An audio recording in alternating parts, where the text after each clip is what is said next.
¿Qué tal, hermanos? Feliz sábado para todos, que Dios les bendiga. A mí me ha tocado comentar la escuela sabática desde las preguntas 7 en adelante, que es básicamente Apocalipsis capítulo 14 del verso 13 hasta el final y un par de versículos del capítulo 15. ¿Sí? Podríamos decir que la escuela sabática se enfoca en el juicio de Dios. ¿Sí? Hasta el versículo 12, Apocalipsis 14 del 6 al 12, básicamente nos habla acerca del mensaje de los tres ángeles y de esta hora del juicio que ha llegado. Podríamos decir que estos pasajes se enfocan en el juicio que comenzó en el cielo, el juicio investigador, donde todo nombre va a pasar delante de Dios, ¿no? Los libros van a ser abiertos, el anciano se sienta en su trono, como dice Daniel capítulo 7, el Hijo del Hombre se presenta delante de ese anciano y todos los nombres, todas las obras nuestras, todas nuestras vidas son pasadas delante de este juicio. Pero este es un juicio que se lleva a cabo en el cielo. Sin embargo, desde el versículo 13 en adelante del capítulo 14, habla más bien del juicio ejecutivo de Dios. ¿Qué es el juicio ejecutivo? Cuando ya no se pone a examinar qué cosas pasaron o qué cosas no pasaron, no se están examinando los registros, sino que es para dar el galardón. Como dice Apocalipsis capítulo 22, versículo 12, hablando acerca de la segunda venida de Cristo: he aquí que vengo pronto y mi galardón conmigo para dar a cada uno conforme a sus obras. O sea, la segunda venida de Cristo no es para juzgar algo o para examinar algo o para tratar de rescatar algo, como hoy día hay muchos movimientos que tratan de presentar este mensaje, ¿no? Que cuando Cristo venga va a venir como a tratar de rescatar a los que todavía están perdidos. No, la segunda venida de Cristo ya es para dar un juicio ejecutivo, para llevar a cabo su justicia, ¿sí? En el cual algunos recibirán la vida eterna y otros recibirán la muerte eterna, ¿sí? Y justo cuando estaba preparando esta escuela sabática, el hermano Roberto compartió en su Facebook una cita de Elena G. de White que me gustaría compartirla porque creo que es muy apropiada para esta escuela sabática, que dice lo siguiente. Está en Historia de la Redención, se los voy a poner en pantalla, página 408, párrafo 2, que dice así: otra idea extremista que Satanás ha logrado que la gente adopte es la de pasar por alto totalmente la justicia de Dios. ¿Sí? Esta justicia de la cual habla, o este juicio del cual habla Apocalipsis 14, está siendo pasado por alto por muchas personas, ¿sí? Y las advertencias de su palabra para presentarlo lleno de misericordia, de manera que finalmente nadie perezca, sino que todos, santos y pecadores, se salven en su reino. O sea, la idea que se está presentando, una idea extremista, dice la sierva del Señor, es que al final todos van a ser salvos, tanto santos como pecadores, todos se van a salvar. Pero lo que la Biblia presenta es otra cosa. Presenta siempre dos grupos de personas, ¿no? Los que se paran a la derecha y a la izquierda, ¿no? Los corderos y los cabritos, los justos y los pecadores. ¿Sí? El justo y el impío aparecen en los salmos, en los proverbios. Constantemente se habla acerca de dos grupos de personas: los que aceptan la justicia de Cristo, aceptan la salvación, y los que tratan de vivir conforme a sus propias fuerzas, conforme a sus propias leyes, conforme a sus propios deseos, pero básicamente están separados de Dios y no buscan a Dios como ayudador. Entonces, los justos y los impíos son los dos grupos que aparecen en toda la Biblia, y el final de los justos y los impíos es totalmente distinto. Para unos vida eterna y para otros destrucción eterna. Y de eso más o menos habla esta parte de la escuela sabática, que arranca en el Apocalipsis 14, versículo 13, y dice lo siguiente: y oí una voz del cielo que me decía: escribe, bienaventurado de aquí en adelante los muertos que mueren en el Señor. Sí, dice el Espíritu, porque descansan de sus trabajos, pero sus obras con ellos continúan. Fíjense qué interesante esta bienaventuranza, ¿no? Felices, bienaventurados de aquí en adelante los muertos que mueren en el Señor. Acá el eje de la cuestión, el centro de la cuestión, no es la vida o la muerte. ¿Sí? La bienaventuranza no está para los que sobrevivan, ¿sí? O para los que se salven de la muerte, sino que aún los muertos que mueren en el Señor son bienaventurados. Acá el problema, el eje de la cuestión, es vivir y morir en Cristo. Que podamos, cuando nos llegue el momento de ir al descanso, en nuestra mente tener nuestro último pensamiento ligado a Dios.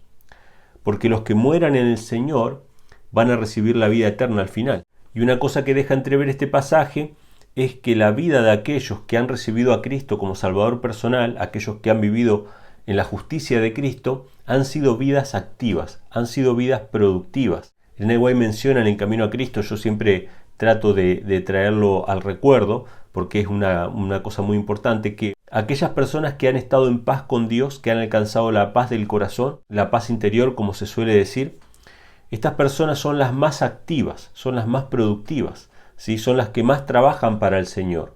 Y ese trabajo para el Señor continúa aún después de la muerte de esas personas. Ese trabajo sigue dando fruto, ¿sí? Podríamos hablar de muchos personajes bíblicos, pero me viene a la mente ahora Esteban, ¿no? Esteban era una persona tremendamente productiva, trabajaba constantemente para el Señor, predicando el Evangelio, y por causa de esa predicación él fue condenado a muerte, fue lapidado, ¿no? Y aún así él se mantuvo firme delante del Señor, dando testimonio acerca de su fe, y aún después de muerto, la obra de él seguía produciendo frutos, porque uno de los conversos a causa de su testimonio fue el apóstol Pablo, que fue después el instrumento que Dios utilizó para llevar el Evangelio a millares, ¿sí? En todo el mundo. Entonces, vemos que cuando una persona vive en Cristo, tiene una vida productiva, ¿sí? Sus obras continúan dando fruto aún después de la muerte. Y nosotros sabemos que cuando Cristo venga en las nubes de los cielos, cuando sea el final de la historia del pecado acá en la tierra, van a haber dos grupos de salvados acá en la tierra. Van a estar los que murieron en Cristo, como recién mencionábamos, y van a estar también los que estén vivos cuando Cristo venga. El apóstol Pablo lo menciona de esa manera, ¿no? No todos dormiremos, pero todos seremos transformados cuando Cristo venga en un abrir y cerrar de ojos. O sea que van a haber dos grupos de salvados, ¿sí? Y entre estos dos grupos, los que murieron en Cristo, ¿sí? Son los redimidos de todas las épocas, pero los que estén vivos cuando Cristo venga, probablemente sean los 144.000, ¿sí? Aquellos que estén sin mediador delante de Dios, como hablábamos en una escuela sabática pasada. Y cuando se habla acerca del rescate de estos 144.000, se lo presenta de una manera alegórica, como si fuera una cosecha. Dice el versículo 14, miré aquí una nube blanca y sobre la nube uno sentado semejante al Hijo del Hombre, que tenía en su cabeza una corona de oro y en su mano una hoz aguda. Una hoz es un instrumento para cosechar, ¿no? Y otro ángel salió del templo clamando en alta voz al que estaba sentado sobre la nube, mete tu hoz y ciega, porque la hora de cegar te es venida, porque la mies de la tierra está madura. Bueno, si nosotros vamos, por ejemplo, a Mateo capítulo 13, versículos 30 y 39, allí se nos habla acerca de que el día de la cosecha es el día del fin del mundo, ¿sí? De la venida de Cristo. El fin del mundo es el día de la cosecha. Y acá se está hablando acerca de que el mundo ya está maduro para ser cosechado. Y viene Cristo, viene el Señor para cosechar a los que son suyos. En la parábola del trigo y la cizaña se pone a los dos grupos de esta manera, ¿no? El trigo, los que recibieron al Señor, y la cizaña, los que rechazaron el mensaje, que crecen juntos hasta el día de la siega, ¿no?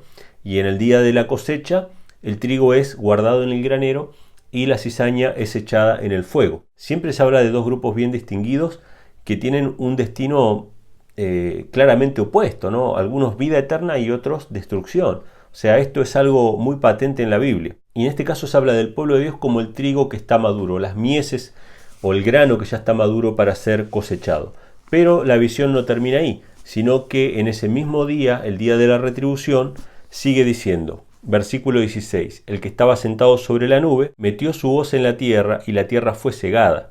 Y salió otro ángel del templo que está en el cielo, teniendo también una hoz aguda, y otro ángel salió del altar, el cual tenía poder sobre el fuego, y clamó con gran voz al que tenía la hoz aguda, diciendo, mete tu hoz aguda y vendimia los racimos de la tierra, porque sus uvas están maduras. Acá hay otro grupo, ¿sí? Este ya no es el trigo que va a ser guardado en el granero, sino que estas son las uvas. Y no son uvas para ser guardadas tampoco, sino que son uvas para ser pisadas, para ser destruidas. Y el versículo 19 dice, y el ángel metió su hoz aguda en la tierra, y vendimió la viña de la tierra, y la echó en el gran lagar de la ira de Dios. Fíjense que acá se menciona la ira de Dios. Y yo sé que esta palabra ira puede llegar a causar confusión, y muchas veces los hermanos tratan de buscarle una explicación a esta palabra, pero en realidad no tiene ninguna explicación. La Biblia lo menciona así, lo menciona como la ira de Dios.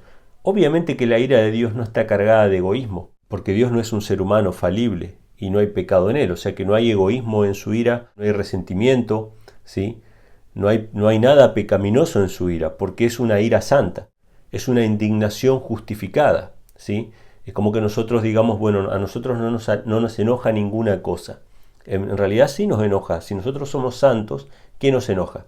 Nos enoja el pecado, nos enoja la injusticia, nos causa rechazo la maldad. Así que la palabra ira no necesita una explicación. La Biblia lo menciona de que Dios se airó contra las naciones, que tiene pleito, tiene contienda con las naciones, con los pueblos. Eso lo menciona muchas veces en el Antiguo Testamento, o sea que no es una palabra extraña.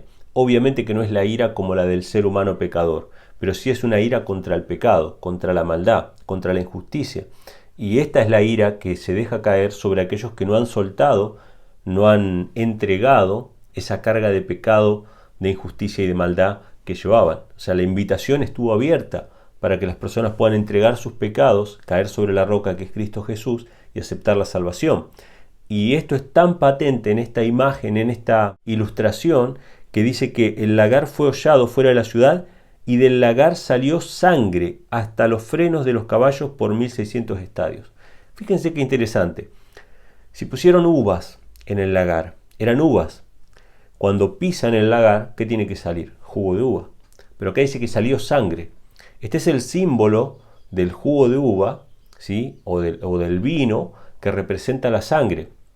Si nosotros vamos a los evangelios, vamos a ver que Cristo tomó el fruto de la vid, el jugo de uva, y dijo, tomen esto que es mi sangre, ¿sí? Entonces las uvas o el jugo de uva representa la sangre expiatoria. Entonces todos aquellos que no hayan aceptado la sangre de Cristo, que era la que iba a responder a esa ira de Dios, la que iba a satisfacer la justicia quebrantada de Dios, todos aquellos que hayan rechazado la sangre de Cristo, ¿qué van a tener que presentar para satisfacer esa justicia? Su propia sangre, ¿sí? Van a tener que pagar con sus propias vidas. Entonces la invitación de Cristo de aceptar la sangre del Hijo de Dios, de aceptar la vida de Cristo como pago por nuestros pecados, está abierta. Nosotros tenemos esa posibilidad. Pero todos aquellos que rechacen la justicia de Cristo van a tener que rendir ellos la cuenta de la justicia quebrantada de Dios. Entonces acá vemos el símbolo bien claro de que la justicia de Dios va a ser satisfecha y que eso de ninguna manera invalida la invitación amorosa que hace Dios y misericordiosa que hace Dios a todas las almas para que entreguen sus pecados y para que acepten la sangre expiatoria de Cristo Jesús. Y en los versículos finales, que son capítulo 15, versículos 1 y 2, dice: vi en el cielo otra señal grande y admirable, 7 ángeles que tenían las 7 plagas postreras, porque en ellas es consumada la ira de Dios. Y vi como un mar de vidrio mezclado con fuego, y los que habían alcanzado la victoria sobre la bestia y sobre su imagen, sobre su marca y sobre el número de su nombre, en pie sobre el mar de vidrio, teniendo las arpas de Dios. Este es el pueblo redimido, los que estén vivos cuando Cristo venga, que entiendo que son los 144.000, y que van a haber triunfado sobre la bestia, sobre su imagen, etcétera, etcétera. Hay 2 grupos, hermanos, de salvados: los que mueran en Cristo y los que estén vivos cuando Cristo venga. En cualquiera de esos 2 grupos, hermanos, nosotros queremos estar.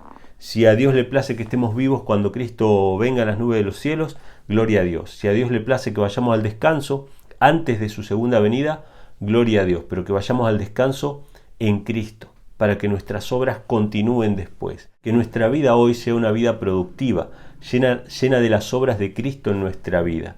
Si tenemos paz con Dios, si nuestro corazón está en paz con el cielo, nuestras vidas han de ser mucho más productivas. Y si vamos al descanso antes de la segunda venida de Cristo, nuestras obras seguirán testificando acerca del amor y de la justicia de Dios. Que, bueno, vale recalcar, son 2 características, ¿no?, que no debemos olvidar: el amor, la misericordia y la justicia de Dios, que ha de ser satisfecha en ese tiempo final. No caigamos, hermanos, en ningún extremismo, ¿no?, ni en el farisaísmo, que constantemente recalca solamente la justicia y está desprovista totalmente de misericordia, ni tampoco en el otro extremo, en el cual la misericordia es desfigurada, ¿sí?, o distorsionada de manera tal que invalida la justicia de Dios. Ninguno de estos 2 extremos son buenos. Yo creo que la escuela sabática en este capítulo lo ha destacado de esa manera. Y bueno, este es mi aporte para esta lección. Un fuerte abrazo para todos y bendiciones.